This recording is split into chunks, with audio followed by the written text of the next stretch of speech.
the Ad Council. Live from the 93.7 The Ticket studios in the heart of Lincoln, America, this is Inside the Huddle with Nebraska Football Hall of Famer Jay Foreman on 93.7 The Ticket and theticketfm.com. Sponsored by Advanced Medical Imaging. Welcome back to another Inside the Huddle with Jay Foreman. Myself and Harrison are pleased to be with you on another early Sunday morning. But look, when you have a lot of recruiting news in Husker football right around the corner, you make sacrifices and definitely be here early and often. Inside the Huddle is brought to you by Advanced Medical Imaging, located at 7601 Pioneers Boulevard. It offers treatments for all types of pain. So if you want to get back to experiencing as little pain as possible, give them a call at 402-484-6677. They are on Facebook, Instagram, Twitter, and I will be promoting them on my Twitter as well. Harrison, good morning. Morning, man. How you doing? Not too bad. I'm getting used to it. Yeah, the old I know. wake-up call. It takes a couple weeks, but now I'm kind of getting used to it. Full swing now. Exactly, because once you start getting up early, and then like a weekend that you don't have it, then you be like, man. Then you're waking up at 6 a.m. Not knowing what to do. Yeah, exactly. Just sitting there staring at the walls. But we're here, and it's not too bad getting up. And it's a beautiful morning. And one other thing that's been pretty pleasing, I guess, Harrison. We mentioned us getting up early. Mm-hmm. Seems like every week that we come in here, Nebraska's had some new commitments. Yep. Right. And so, it's kind of a, weird, not a weird week, but obviously, last week, Carter Nelson just committed. Mm-hmm. What actually didn't just commit, it was this week because, down in Ainsworth. Yeah, little birdie was telling me that he was going to do it, but, you want to make sure till it's fully commitment. And then you had a little bit of the opposite, right? Mm-hmm. You had a Nebraska recruit, I think, from Omaha Central that committed to Illinois.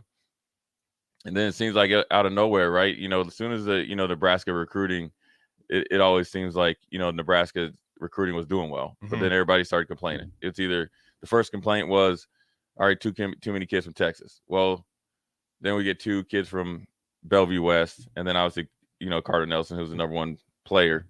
So then that subsided because it's kind of like even Steven. And, look, right now, come one, come all. It doesn't matter where you're from. And then, we got to remedy that. Then it was like, okay, well, we're not getting enough D linemen. Mm-hmm. Well, Terrence Knighton got his wish. Got Carlin Jones out of Bay City, Texas. And that's the fruits of your labor. So if you guys have listened to Old School, and me and DP, prognosticated, how many commitments they'd have after a big weekend and after that big camp that they had in Texas. DP kind of was alluding that it should be right away, but I was like, man, it takes a little while. You gotta go down there and really see, the players, do they match up to what probably the coaches that they know, mm-hmm. Are they for real? Get to know them, probably get them up on campus, I'm assuming. And then see where they stand. And so then that's where you see where you get Carlin Jones, a big kid out of Bay City, Texas, kind of a defensive end, defensive tackle, multiple position guy, mm-hmm. Has some good size, comes from a good school. And so it brings some, playmaking ability to that defensive line room. And so, one thing I will say about Matt Rule and those guys is that they've attacked the offensive line.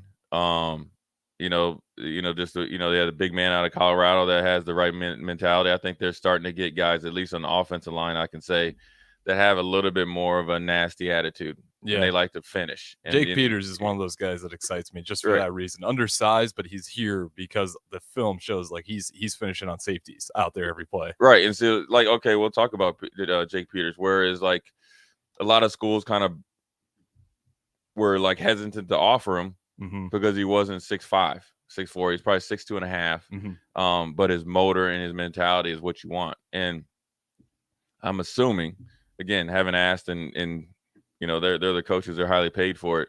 I think assuming that he would be a guy that you could not plug and play, but a guy that you think that would eventually, work himself into playing center. Reason why is the athletic ability, like you said, to get all the way to the safety position. Mm-hmm. Not comparing him to somebody that's already in the NFL getting paid, but that's what, pretty much helped get Cam Jurgens paid and get noticed. And so when you're out there and trying to run some toss plays and trying to have different blocking schemes, for the same play, when you have a center that has athletic ability, but then he has the ability to snap it and pull and then also block in space, that gives you like 6 more plays in your playbook. Mm-hmm. And it's not just run plays, it's pass plays too, because if you watch Jason Kelce, who's going to go in the Hall of Fame, I assume, or have a chance to go, when you watch him, even in pass protection, so he's able to snap the ball and he's so quick that he's able to actually pick up a blitzer from an outside blitzer. So you can slide the line and so you can create a little bit of confusion with some high level athletes. And so, Nebraska's done a really good job of attacking a weak spot that's been pretty weak for Nebraska for quite some time. I mean, and whether people want to blame the last coaching staff, you want to blame talent, I think it's usually a little bit of both, but also, the predecessor, I think, like with Mike Riley and those guys did a decent job. I think Nebraska's offensive line under Frost probably had more Mike Riley players than his, and that's because they were older. Mm-hmm. Now, let's be honest. Let's not sit up here and act like he just took a bunch of freshmen. You had Farmer and those guys that knew how to play or had played a new scheme, and then that's when you saw him roll. That's where you see Divine Exebo and Stanley Morgan and obviously Adrian, getting off, and that's when the offense for the last 6-7 games was pretty good, but still didn't win any games. So at the end of the day, I think Matt Rule and group are really trying to attack the offense line and where they're at. To be honest with you, a lot of these kids are really good. Kids coming out of high school, but again, I always try to give this warning and not trying to be Debbie Downer. Of the class, even like this big 39 that he brought in, and whether it's transfer portal guys and obviously guys that he was able to fill the roster, not all of them are going to make it. Not all of them are going to stay. Some kids are going to be like, man, competition maybe is too tough for me and I need to go to another school, or they might not want to wait to play. And in reality, they might not have developed fast enough. Or you have guys on your present roster that you expected to step up that don't, and then some of these young guys take their spots. Now, coming with this 2024, not all of them are going to be successful, and not in the way that recruiting is now. Not all of them will last all 4 or 5 years. And obviously, the big commitment, for them is obviously Carter Nelson. But I also want to, say, hey, look, he's the most talented tight end in the room. Now he's probably the smallest. As far as he needs to get in the weight room. Yeah. But also I'd say, you don't need to hold him back based on something that you already knew. You knew regardless that he's going to need a year or 2 in the weight room. Well, that doesn't mean that he can't get open and be a position flexible guy. Whereas you're not going to put him on the end line as an 18-year-old kid trying to block a senior from Michigan. Right. That's not, no, I mean, you might not even have seniors that can do that. You know what I'm saying? So here you're going to have a kid from Ainsworth that's never really blocked. Yeah. Because he's coming from 8-man, and then that's what you're going to use against him. So I think the best thing is to focus on what he does in a positive manner and allow that to get him on the field early. And then obviously special teams is going to be a big, huge deal. But again, all those guys and all those kids might not end up being. I mean, there's even back in 94 when I came in. There was a guy that was on a scholarship. He was gone within 2 weeks. Just because he's the talent around him? He just kind of hey, this type of football was not for him. Literally. I see it. I could, especially in those, we get to that 94, 95 era. Yeah. I can see it was some hard, guys man. I mean, you question, am I really good enough? Mm-hmm. That's number one. I mean, that's the most anxiety that you'll have. And it's regardless of if Carter Nelson came in. I mean, Grant Wistrom was the number one, I think, player in the nation. If not, I know he was the number one defensive player in the nation when he came in. He was a USA Today and everything. He was all everything. And I'm sure I was roommates with Grant. And I know that he, everybody has, look, you go and you play 4 years in high school, or you're in high school for 4 years. So you work your way up your whole adolescent life. This is because when you're going to the high school games, this is what you want to do. This is what you want to play. So that is like and that's a huge step, right? To be able to be successful in high school football. Then you're a huge step enough to play college football. Well, at that point in time, Nebraska was Georgia and Alabama and Clemson and Ohio State and Michigan, or whoever it is.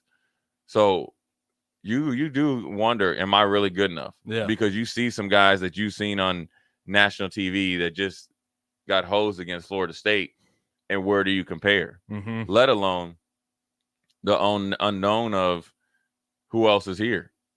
Because it's not just 1 year. Nebraska at that point in time was not just one and done. They had been good for like 20 years. Yeah. Longer than that.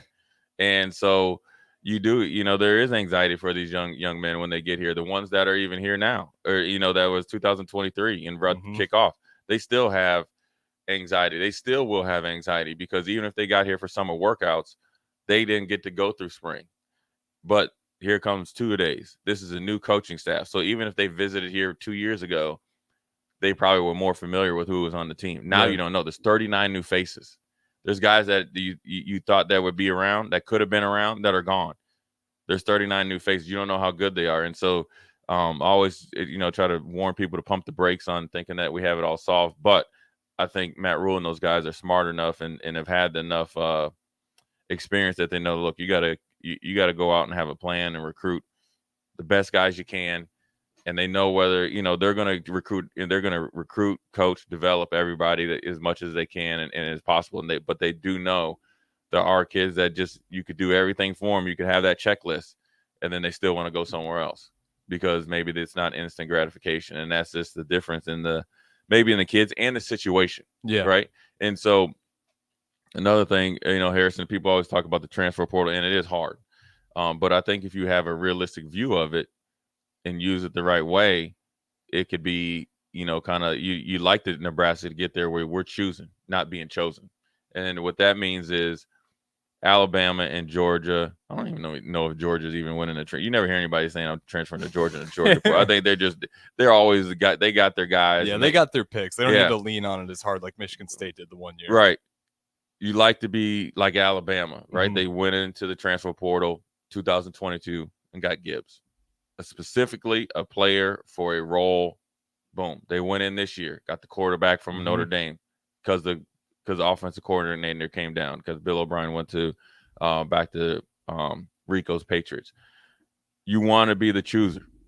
You can kind of say yes and no, and when you know that if I'm looking for Harrison, when that phone rings and you got Nick Saban on the other line, it's all business. And, 9 times out of 10, when you get down there to Tuscaloosa, you're not going to say no because you see what could happen on the outcome versus I'm sure Matt Rule and those guys are, more choosy, but versus if you're going there and trying to solve multiple problems and you're kind of just throwing money and attention at it. That's different because then the one that screams of desperation, but then 2, it also lets you know you have a lot of problems that you aren't willing to solve or can't solve on your roster. Now, if you are on the so-called hot seat, you do have to go into the transfer portal and try to make a quick fix, a la Kansas State when I was in college and they signed like all JUCO kids. That was kind of like a first kind of glimpse into somewhat of a transfer portal, but it was Bill Snyder recruited a bunch of JUCO kids to turn the program around. Yeah, that's how Fred Hoiberg did it at Iowa State. Right. He was kind of a pioneer in that. Let's get these JUCO kids, and he flipped that program around. Right, and it was a quick fix, right? But then you got to be able to mix in some younger kids because you always have to develop, and that's what Bill Snyder did a really good job of. He did it for a couple of years, but he still recruited enough guys that he knew that they needed some time, and then he kind of was like, pretty good stalwart. And so sometimes when you're on the hot seat, which obviously Matt Rule isn't, that you have to go in there and try to hit to give yourself another year. I think you get there if the timing's bad and the development hasn't came to fruition. And I think the last staff is a little bit unique because of COVID. It just hurt them. It just I wouldn't say that was like a death sentence, but it definitely.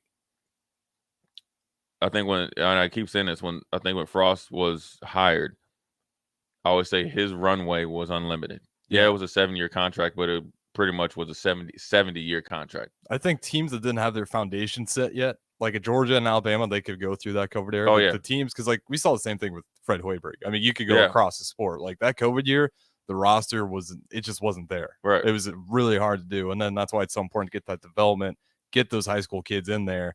And that's how you can kind of work through it. But if the foundation wasn't there and you don't have those high school kids, yeah, you get that Scott Frost, that Fred Hoiberg era that you just kind of want to forget about. Yeah. I mean, it just, you're playing, you're going into a fight. The equation is against Mike Tyson with one hand behind your back. Yeah. You ain't got a chance in hell to win. And it hurts it hurts Nebraska's programs, but specifically the football program. Like I said, when Scott was hired, the runway was unlimited. It really was unlimited. Mm-hmm. He had a chance to coach here forever.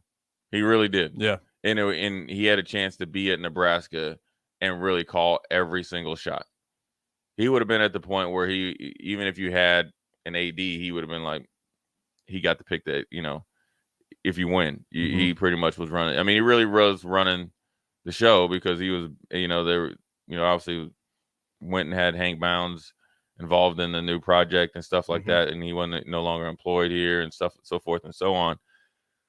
But the runway was long. So then therefore you should play the long game. You brought him in and developed the roster. So we went extremely young. I mentioned this before in another Inside the Huddle. And then, boom, COVID hit.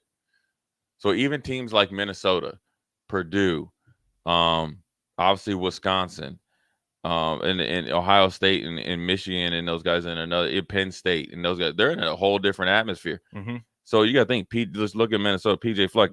Even though they had COVID regulations way worse or more strict in Minnesota versus here statewide, they were able to come together and beat Nebraska with absolutely no practice because of the foundation and the winning that they had done 2 years prior. Mm-hmm. And they had more veteran players. They had one of the best running backs, in the Big Ten, and one of the quarterbacks that's been there forever because he had hair when he came in as a freshman and was completely bald by the time he left. Yeah. And you had an NFL receiver, eventually NFL tight end, numerous offensive linemen getting picked, and then you had defensive line, and then they hit on a couple of their transfer portal guys. Mm-hmm. So essentially, all they wouldn't say all they needed, but they had a plan, and they were able to do what they always had done, and that's run the ball and get better on defense. And so I think, when you're thinking about this in the transfer portal and in recruiting, fans and stuff, just be a little bit, I want to say cautious, but realistic that, hey, look,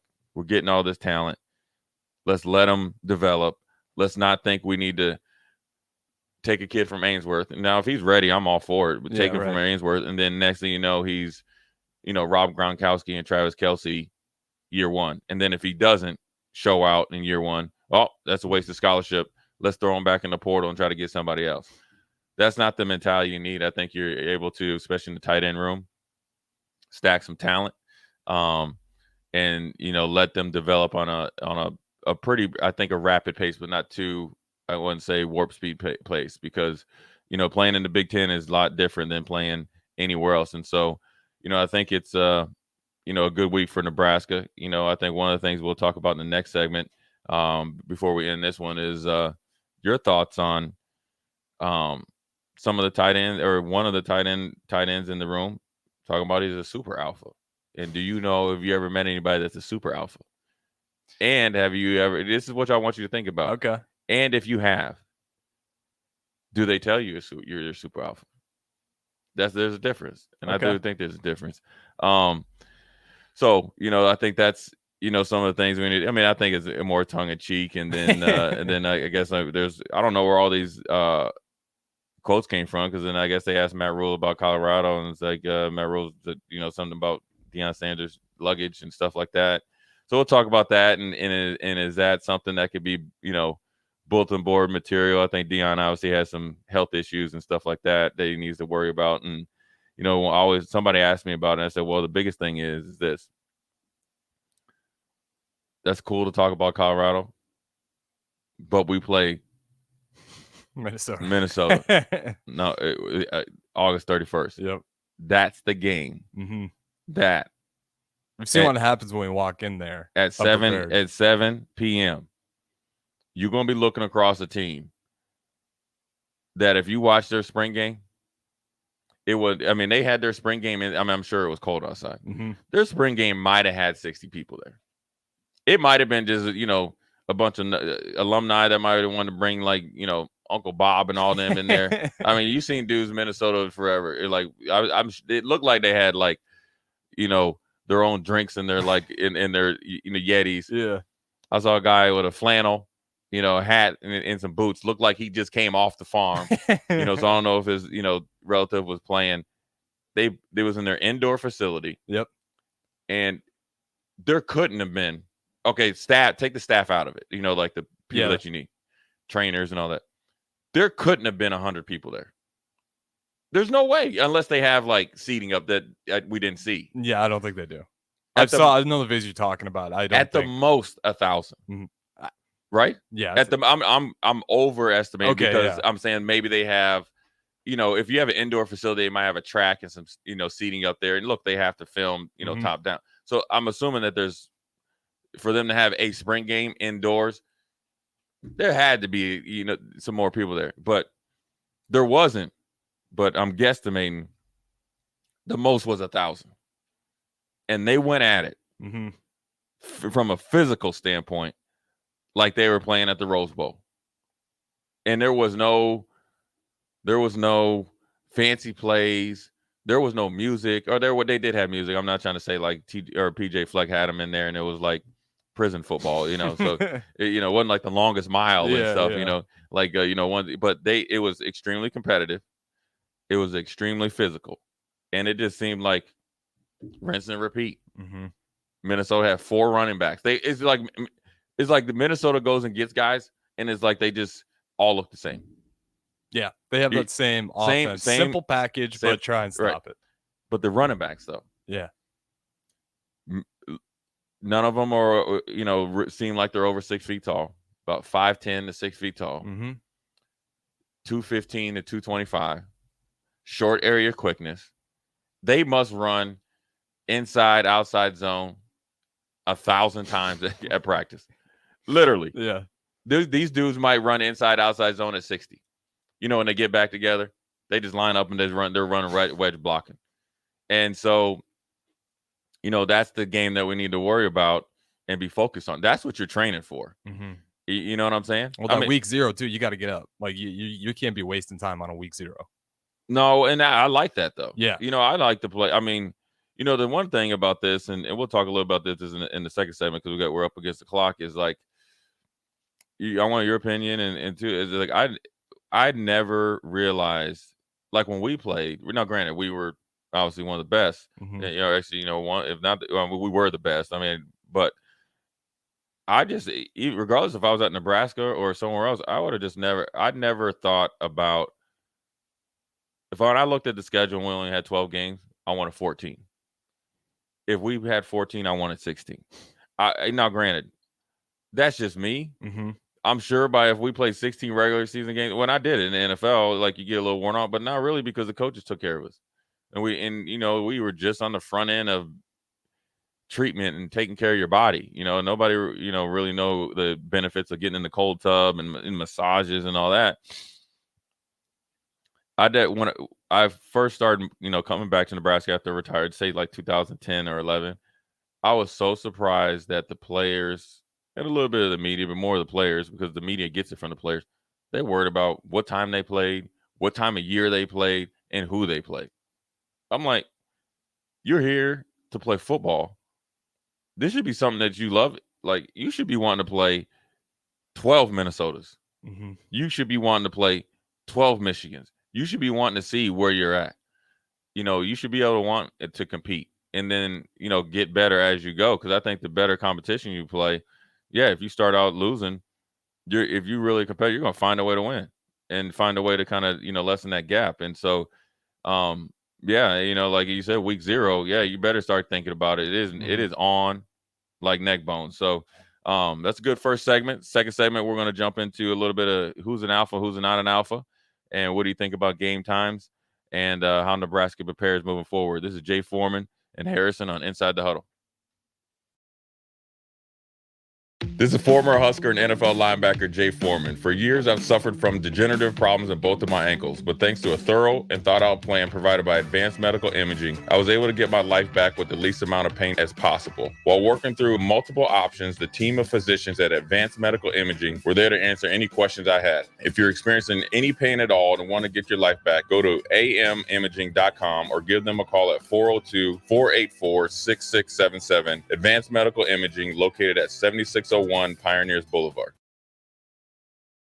Working at Continental in Lincoln isn't a job, it's a career. And right now they've raised wages again and they're hiring for production operators at $24.11 per hour, which grows to $28.27 per hour within 3 years. Skilled trade positions now start at $32.76 per hour with opportunities to make more based on certifications. Continental also has salary jobs available and great benefits, plus medical and prescription costs at very low premiums. Dental, vision, and life insurance are offered at no premium cost to the associates, with increased bonuses and vacation for new hires. To learn more or to apply, go to continental-jobs.com with keyword Lincoln. Come work at Continental today. Hey, you got any gum? Yeah, check my backpack. What's this? Oh, that's naloxone. It can reverse an opioid overdose. I decided to always keep it on me after my friend almost died. It saved his life. I'm so sorry. That makes me want to have it with me too. You totally should. Check the pharmacy. It was actually really easy to get and it's easy to use. I definitely will. Thanks. Paid for by the CDC, sponsored by Nebraska DHHS, aired with the Nebraska Broadcasters Association and this station. Early break with Sip and Jake. Quick question. Where does the term dog pile? Because I've never seen a pile of dogs in my life. I've never seen that. If we've ever seen just driving down the road and someone's like, oh, there's 12 dogs on top of each other. So where does dog pile come from? Well, that's a good question. And that is a standard. That's a good question. If you say dog pile to anyone, they know it. Yeah. It's dog pile. Never seen a pile of dogs. Never in my life. I want to know where that comes from. Early break with Sip and Jake from 6 to 8 every weekday morning.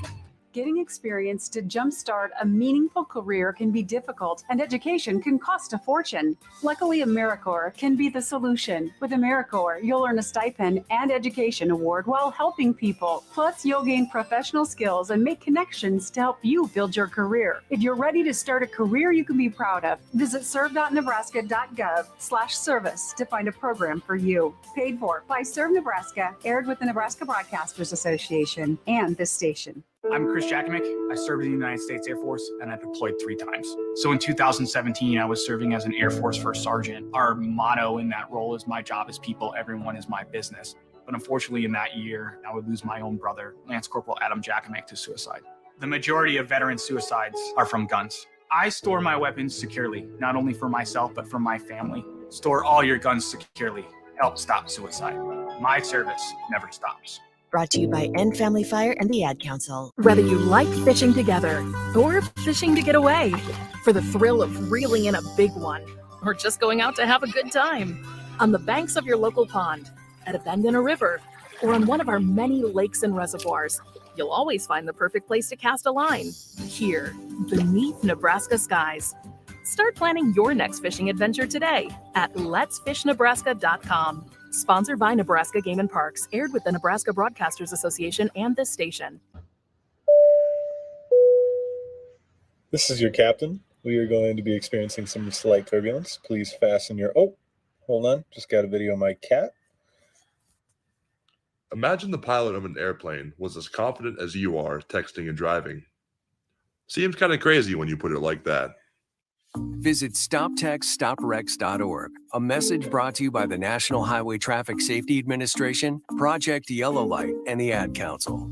The Ticket Water Cooler. Typically, you kind of think of Nebraska as far as in-state recruiting as might not get the skill position players, but you can pepper in some offensive linemen and maybe a linebacker here and there. This class is led by its in-state skill position players now. I mean, you're thinking down the line, you could 3 or 4 years from now have Daniel Kalen lining up with Davon Holland, Isaiah McMorris, and now Carter Nelson. Those are all your skill positions. Keeping the highly talented, highly ranked players that are in the state with you at the home state school is a step in the right direction. You're listening to Inside the Huddle with Jay Foreman, sponsored by Advanced Medical Imaging.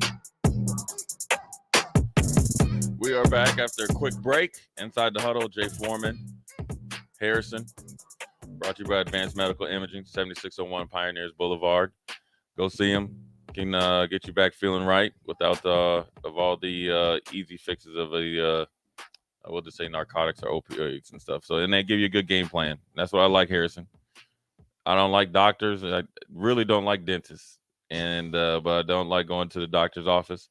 But I felt at home there, and they had a game plan for me, and that's where I felt like it was a good match because whether I'm a creature of habit, I like to have some sort of worst case scenario, best case scenario, and something in between. They did all three, and then also they weren't just trying to keep you in house, and definitely have a book of people that they can send you to give you some good options as well. So I definitely appreciate Dr. Finn and Razdan over there. Advanced Medical Imaging, 7601 Pioneers Boulevard. But back to it. We have some, I wouldn't say breaking news, but we had something of a it was late news. Late news. And also, breaking news, but unique news that the Nebraska got another commit. This one, a 4-star receiver out of Miami, which hadn't been on anybody's radar and kind of came out of nowhere. And I think if there's ever an example of this coaching staff and their recruiting and having, I guess sometimes you've heard of like covert recruits coming in where they don't want anybody else to know he's on campus, and then you hear like, oh, he's 70-something% in Nebraska, or he's on campus, some big time recruit. Ja'Cory Barney Jr. had been on campus, so it wasn't a secret, but his last official visit was with the University of Miami, his hometown team, a team that's really making a lot of noise in recruiting. And they just broke ground, or officially said they were going to break ground on a $100 million new facility, sports facility specifically for football. And all things had pointed to him going to the University of Miami from the recruiting services down there. I think it was like 80%. Yeah. Well, it was like my mom says, sometimes up jumps the cat, and he commits to Nebraska late yesterday, and it was over. He picked Nebraska over Miami and Texas A&M, who were the crystal ball projections had him. Nebraska was on the bottom of all those lists. It was Miami, Texas A&M, then Nebraska, and with again Miami being his last official visit, Texas A&M being before that. He was in Nebraska in June.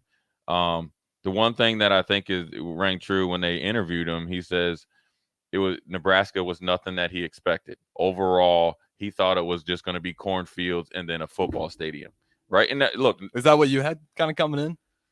I guess because it's different era though. Nebraska was different a different era, team. and it was different. Really, to be honest with you, I wanted to get a full ride, and I wanted to get an education, and I wanted to go win. Okay, right. But I did at that point in time. But I tell you, I left pleasantly surprised. I'll tell you this: I didn't think there was any black people in Nebraska. I just didn't. Just thinking Nebraska. I knew 2 kids that were Nebraska fans. One is a diehard, and they were, they were white as can be. But they were cool. So I was like, okay. Then I didn't have a problem with it, but I was pleasantly surprised. I was pleasantly surprised by Lincoln. Pleasantly surprised by the little diversity that they had in Lincoln, and then I'll see more in Omaha. And it's even, to a different magnitude now, because he said that, he thought it was going to be cornfields, and it was nothing like that. There's actually, and compared to, I wouldn't say to Miami, because obviously Miami's nightlife is probably the best in the nation as far as if you're down there, and especially if Miami's winning, you're bigger than the Dolphins. No offense, Jake Sorensen, but and then Texas A&M, College Station isn't anything to write home about. It isn't. I've been down there, and so when you come to Lincoln and you compare it to Norman, Oklahoma, Tuscaloosa, Clemson for sure. It's a bigger city than all of those, right? And then you put on the fanfare, and he said going around all weekend with the fanfare and the people, throughout town that was recruited coming up and just talking to you. See, that's a welcoming type of atmosphere that just all natural here in Nebraska. And I think the other thing that really helped as well is Corey Collier coming here, and he came from Florida, but all these Florida kids know each other. They grew up playing against each other, with each other, 7-on-7. Dwight Boodle came up or is committed. Willis McGahee as well. Miami ties, right? His dad being a great running back there, and him choosing Nebraska. They know, they keep track of each other. Then you know what I'm saying? Yeah. Word of mouth. Probably hit each other up on DMs. What'd you think? How'd you like this coach? How did they treat you? To compare notes. And then when you see 3 or 4 guys that you know, right? And I like it's different. Like I call them grade levels. Collier had been to Florida, so he'd already tracked that. He went to Florida, left Florida, came to Nebraska. Like, you right? Even Chief Borders, right? Yeah. Him. And then you think of Dwight Boodle, somebody that he knows, right? That he's probably maybe went against at some point in time in these 7-on-7s or spring camps and stuff like that. And then Willis McGahee, who's another position, but with Miami ties. So you have like a good, like, kind of a mentor system, or, that where you can reach out to they can reach out to each other and they're at different levels. So I think that's what really turned around. Then you got to give it to Garrett McGuire, obviously recruited him pretty hard. Yeah, I think he gave him a lot of credit in that article too. Yeah. I mean, look, as much as they say that he's a young coach, you like to think that I'm hoping that the young, being so young, he definitely can relate to him. But I think Garrett McGuire he's a football coach. I mean, that's all he knows. I mean, look, his dad's a coach. I mean, that's all riding in them cars. That's all he talked about. So I think he's a little bit ahead of the curve. And I think with his, energy and knows what he wants. And look, if I'm Garrett McGuire, this is my first job. He had nothing to lose. Right. Yeah. Well, I think that's one of the things with Matt Rule too, is like, some people might look at it as a negative, but I see it as positive. He brings a lot of guys that, he's kind of gives them their first shot. Sure. I think Everybody you saw that a needs a lot first at shot. Baylor, and those guys almost work harder for it. Right. Well, they see that opportunity and what they were given presented to them. And it's worked out pretty well for him. So I'm not shooting it down by any means. If these guys that are younger on the staff, and like I said, I think Matt Rule did a good job of the 4 main jobs. They're Wiley veterans: Matt Rule, Satterfield, White, and the special teams coordinator Foley. Those are your guys that are kind of like your mafia bosses. Really, they've seen it. That's what they are. They're the mafia. They're the conglomerate. That they're wily guys, and then you got some young guys that are looking for the first chance.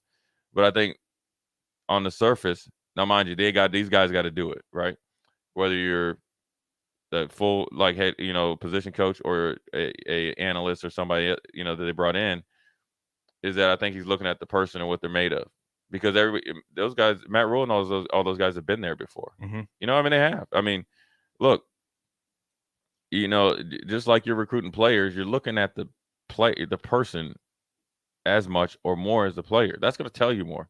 So him believing in his staff, I'm going to give him the benefit of the doubt that he knows them a lot better than we do. I think it's the positives of having a young coach is you have somebody that can relate to them. I mean, it just seems like he looks like he can pass for high school. I mean, no offense, Garrett, but it's somebody that kids can relate to. The only negative is you don't have the experience, but I'd like to think that Matt Rule is coaching his coaches. That's what I think. A good head coach develops his coaches. Continue. I mean, Nick Saban does. He wants those guys. I mean, I remember I watched a YouTube of Nick Saban. They talked about a new defense that they were putting in and a new offense that they were putting in, and how many times he expected his coaches to go through it, and the fact that they didn't go through it through the nightly walkthrough before the daily walkthrough the next day, that he got on the coaches, and so he scrapped it for the next. So they had to change the whole next day, and he's like, I want you guys to see the magnitude of not doing this and taking 5 minutes so they can see it and go through it and sleep on it. You know what I'm saying? So right there, he's coaching his coaches. So if Matt Rule's doing that, I think it's good. But anyways, back to him, to get him to commit, and is like, I get, like you said, Ja'Cory Barney, that his family didn't know. I think it's a big get. I think it's a good thing that they got more speed. Again, like I just said, whether it's Carter Nelson, Jones, you got to come here and get them to develop. And, I think, Nebraska before didn't have great luck with when we got all those Miami guys. We got 6 of them. I think like all 4 or maybe all 6 left, like 6 months. Yeah. I think that was kind of, they saw the opportunity. And then again, COVID hit and they just got homesick, and a lot of them haven't progressed. I think they all should have stayed because they definitely had chances here and didn't give it enough chance. And so maybe they came up here because they thought they were just going to start and play a couple years and go to the league, and that's their choice, and that's on them. Really doesn't have anything to do with the staff that's being realistic as a player. But one of the most interesting things of Jacory Barney is this. He talked about Daniel Kaelin being there on his official visit. And the one thing he said about Daniel Kaelin, or multiple things he said, is he liked his character. See, I like that because you got some peer recruiting. Yeah. So, I mean, he really believes in Nebraska. So, and if you have been in those situations, you know, as a athlete, where somebody's if they're telling you what the coaches were telling you to say versus this is what he believes. And granted, Daniel Kaelin's from Nebraska, but something that Daniel Kaelin said, or the things that he said, he knew was coming from the heart. So that helped him, commit as well. He was looking at it. This is going to be my quarterback. And the one thing I like about him, as of right now, recruiting, obviously committing here, is that he committed after Hall and McMorris committed. That lets me know that he's not scared of competition, right? Yeah. Also, I think sometimes around here, people can turn the page too quickly. What do you mean by that? Well, we just got 2023. They're just barely on campus, right? Yep. People forget you got Jaden Doss, Lloyd from Omaha West Side. Mm-hmm. Them two dudes can play. Remember how much fanfare Malachi Coleman had, right?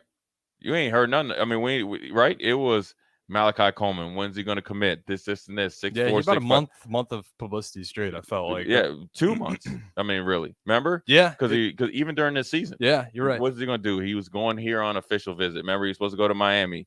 Then it got changed. Then he didn't do it. Then he came, right? And then obviously Mickey got fired, and then Matt Rule came. Then then you hear, well, okay, Malachi Coleman's in. Well, now he's reconsidering. Then he went down to Nebraska. And remember, I think they had the thing that where him and Coach Rule were playing pool or something like that. And then the emojis came out. Then everybody thought he was coming. Then it was like, okay, we're going to commit. Remember, his commitment was supposed to be one date, then another. Yeah, he pushed it back. Yeah, pushed it back.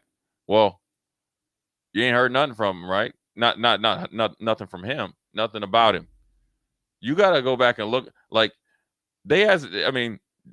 Jaden Doss from Kansas City, he's a dude. He's a dude. I'm just telling you right now. He's a dude. I'm excited to see. He's got the measurements. Well, listen. He's got that dog in him. That's number one. Uh-huh. He is more polished than anybody that's in the class. I think Lloyd is up there, but I think he's more polished just because he's been playing exclusively football. So you got two guys right there that are hyper competitive. Straight up dogs. Mm-hmm. One, you know what I mean? Because you have one of the best for his, I guess, age group, Lloyd, as far as his track prowess, right? So he's individually motivated. Both of his parents were Division I at Nebraska. I think his mom is one of the best track female athletes, from here at the University of Nebraska. Yeah, I think she still holds some records. And the dad as well, and then has been trained. And here's the thing about him is. He's been when you are dominant on a national level, coming here doesn't do it. He's looking at guys that are thinking about going to the Olympic trials in 3 or 4 years, and he's staring them down from Omaha, Nebraska. So you got to think this 2023 class. Okay, look as we're supposed to. They already committed. It's like you're already here. Yep. We already got you in our back pocket. So whether you like us or not, we're going to whatever. But these guys haven't played yet, and we're getting more excited about. 2 kids from Bellevue West and Miami, as we should. But you got Malachi Coleman, right? We just talked about. He's a 4-star, right? 6'4", and he, anywhere, that who knows how fast he can run, but is obviously under 4.5 and 4.4. Yep. You got Demetrius Bell, who's an athlete, but look as a receiver, right? And he's a 3-star, high 3-star. Then you got Jaden Doss, okay, 6 feet, pretty much 195, 200, okay, from Missouri. Can straight up play. He can, I always say he can deal, right? And so that's a guy I think that's probably the most polished coming in. And then you got Malachi Coleman. Then you get Ishmael Smith Flores, who's not really a receiver, but he's kind of like that hybrid, right? Mm-hmm. And then you got Bryce Turner. I mean, on his 24/7, and on 3 profile, it's in track with 2 gold medals around his chest. Yeah, he's a 3-star basically just because he's more track guy is what. But that's a Yeah. Matt Rule's philosophy. He sees the athleticism. Speed. Mm-hmm. Okay. But he's shown a bit physical. Yep. Okay. Then you got Jalen Lloyd, athlete, 5'10", 160. He's only 160 based on he's a jumper and obviously, runs track. But he is so smooth. He's taller than 5'10" because I've seen him before. But when you think he's smooth, and whether he's a defensive back, and he's definitely smooth as far as playing receiver, and he can run multitude of routes, and he creates separate. He has legitimate speed. That means his track speed is what you see. So you got to think as far as we're getting excited about these. And look at Jeremiah Charles as well. I don't want to forget anybody because then they might get mad, start blowing up on the text message talking about this old dude on here ain't giving us no love. But as great as it get these guys, look, 2023 got some dudes in there as well. So, but it's good. Mm-hmm. And so it's a good dive into who Nebraska has on the skill positions. Obviously, big get. So we're going to go to a quick break. We're going to come back and we're going to touch on a little bit of alpha and a little bit of stuff like that moving forward as we get closer and closer, 60 days away till we play Minnesota. Jay Foreman, Inside the Huddle. We'll be right back. This is former Husker and NFL linebacker Jay Foreman. For years, I've suffered from degenerative problems in both of my ankles, but thanks to a thorough and thought-out plan provided by Advanced Medical Imaging, I was able to get my life back with the least amount of pain as possible. While working through multiple options, the team of physicians at Advanced Medical Imaging were there to answer any questions I had. If you're experiencing any pain at all and want to get your life back, go to amimaging.com or give them a call at 402-484-6677. Advanced Medical Imaging, located at 7601 Pioneers Boulevard. When it comes to making plans, you are the best. What about those round trips, which are perfect on your way there and perfect on your way back? Or those meetings with friends, surprise parties, camps, birthdays. The same way you plan for the important moments, start planning to protect you and your loved ones from a natural disaster. Sign up for local weather and emergency alerts. Prepare an emergency kit and make a family communications plan. Get started at ready.gov/plan. Brought to you by FEMA and the Ad Council. Beat the heat and make 4th of July truly monumental at Generation V. Generation V. This weekend only, Generation V has incredible deals that'll blow you away. Stock up on select disposables as low as $10 and enjoy 25% off all pet products. Generation V. July 1st through 4th, experience monumental savings up to 33% off mods, e-liquid, Delta 8, and more. Generation V with 16 Nebraska locations and a new location at 27th and Superior. GenerationV.com. Vapes contain nicotine. Nicotine is an addictive chemical. Finally, a good reason to have a smart house. Just say, Alexa, play 93.7 The Ticket, and we'll magically start playing. How's it work? Nobody knows. Don't ask questions. The Ticket Water Cooler. Typically, you kind of think of Nebraska as far as in-state recruiting as might not get the skill position players, but you can pepper in some offensive linemen and maybe a linebacker here and there. This class is led by its in-state skill position players now. I mean, you're thinking down the line, you could 3 or 4 years from now have Daniel Kalen lining up with Davon Holland, Isaiah McMorris, and now Carter Nelson. Those are all your skill positions. Keeping the highly talented, highly ranked players that are in the state with you at the home state school is a step in the right direction. Papa, why can't we telegraph while riding a horse? Son, there ain't no one to blame but Jeffro. He was riding old Betsy the Stallion, tip-tapping away at his telegraph, when blam, ran right into the side of the saloon. Well, if Jeffro can't do it, neither should you. Don't text and drive. Visit StopTextStopWrecks.org. A message brought to you by the National Highway Traffic Safety Administration, Project Yellow Light, and the Ad Council. If you or someone you know is having thoughts of suicide or experiencing a mental health or substance use crisis, call 988 for free, confidential, and compassionate support. On July 16th, the National Suicide Prevention Lifeline is transitioning to 988. There is hope. For 24/7 support, call, text, or chat 988. Sponsored by Nebraska DHHS, aired with the Nebraska Broadcasters Association and this station. Okay, kids, Dad's gonna teach you how to dance. First, spread your feet apart. Then, pump your knee, nod your head, shake your hips, and bite your lip ever so slightly. Now, with one hand in the air, point at people with the other hand. I call that the rock star. Dance like a dad. It's a great way to make a moment with your kids. Now, make a face like it just smells something bad. Visit fatherhood.gov. Brought to you by the U.S. Department of Health and Human Services and the Ad Council. Back to Inside the Huddle, sponsored by Advanced Medical Imaging. Here is your host, Jay Foreman. We are back inside the huddle. I'm gonna tell you this, Harrison. Look, I gotta get with HR, man, and we need a little bit more hours. But before we even get into this quick 5 minutes, I want to send out my condolences to Mark Onwaller and his family. Unfortunate that his wife Jordan passed away. Mark is a great person. Jordan was a great woman, still is. I know he's going through some tough times, but Mark's a part of the family. I want to make sure that I've obviously reached out to him personally, but I want everybody to know that if they could shower him with love, it's not going to fix the problem. It's going to just allow it to be a little bit more of an ease. It's a tough time. Mark's a tough dude. Met some challenges personally for him, face on or head on, and battled through it like a champion. We're going to be there with you all through the way there, Mark, and we're thinking about you, man. I mean, we're just talking about how tired I am, but look, it could be worse. Yeah, it really could. And so, for everybody out there, enjoy your friends and family.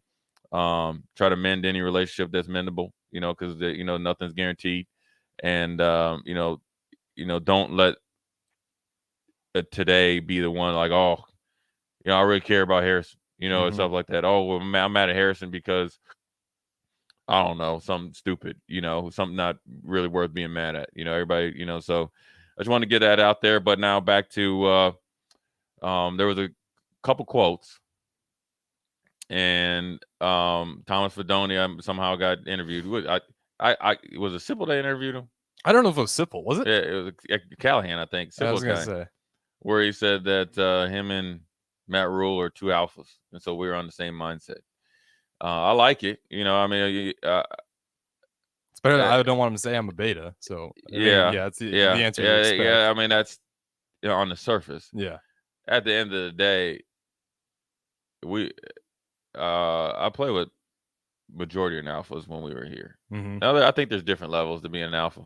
And I think when your time comes, that you can really be the alpha, and sometimes you have to be. And I think sometimes, some of the best leaders are the ones that know when they play football, this is what I got to do. And then they can go, like Mike Singletary, he's like a preacher. But when he got on that field, he was alpha. You know what I mean? Yeah. Then you got the opposite where you got guys like Ray Lewis was just alpha just because of, and he's going to bring you along with him. And then you got another like, Warren Sapp, who's an individual alpha, right?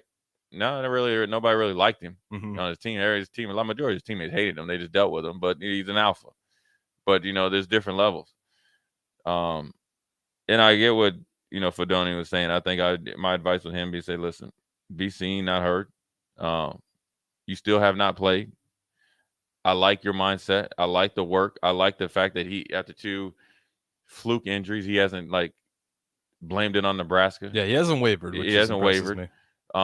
He is all Nebraska. He has gotten bigger. I mean, he has worked, because we've seen some guys on that team previously got injured or showed up grossly overweight. You can't say that about Thomas Fedoni. He's worked. I think he is the one thing I'll take from it. I'll say, and I'll be on the positive, that I'd rather him believe in himself than not. I'd rather him talk to himself to get him to believe in himself than not. 60 days. That's 2 months. Is on. And so it's actually 30 days, really, because that's when you're going to be in the camp. Yeah. I mean, once you get into fall camp, it's on. And I'm be really interested to see how he does, because look, we haven't got word that whether Gilbert's going to play or not, right? So you got Fedoni, Borkature. You're going to get some run. And we're going to need you to produce. And I like it. You know what? I'd rather say, I'm betting on myself. And if he bets on himself and he makes it, then I like him. I like it even more. So they got to give him the ball. You got to get Sims delivering the mail, and he's got to catch, and he's got to do the things he needs to do. I think if he gets some confidence and get some, I think it's going to be the flip side. He gets some confidence, gets some success, he'll do less talking.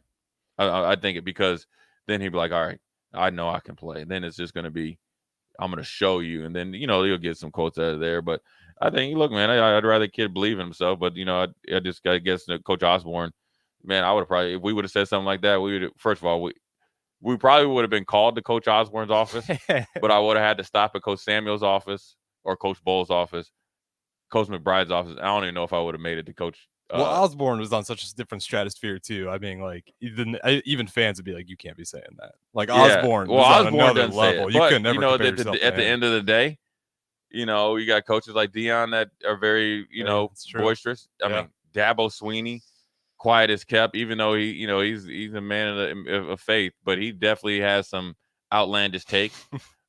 Kirby Smart does. Jim Harbaugh is out there like that. So it's the players, and then Matt Rule didn't really say anything bad. He's just like, look, I think Matt Rule is starting to get a lot more confident in his players. Mm-hmm. I think it's coming together. I think he's like, to work. I think he's starting to, and granted, it's not what he wants. I mean, let's be honest, but I think he's starting to become familiar. Mm-hmm. I think he's starting to see some things out of him that he didn't see before, and that's as you should. You should be trying to peak. But those are our 2 cents on the quotes of the day. Again, too fast. Again, I want to thank Advanced Medical Imaging for sponsoring our show. They're located at 7601 Pioneers Boulevard, 402-484-6677. I'm going to blow up their Twitter and Instagram and on Facebook. They have all types of plans and options to relieve yourself of any pain that you're experiencing. Interventional radiology treatments for pain management that can replace the need for opioids. Most importantly, for me, and other pain medications that often can carry dangerous and uncomfortable side effects. Trust me, I know that, and I've been very, very pleased for their help over there. I want to thank Harrison meeting me here early and going through it. It's like, man, it's like Christmas is come and gone every Sunday, man.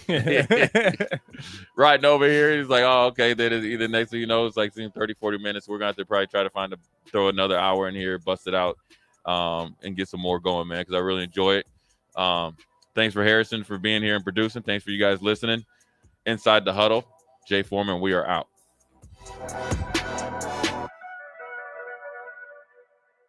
This is former Husker and NFL linebacker Jay Foreman. For years, I've suffered from degenerative problems in both of my ankles, but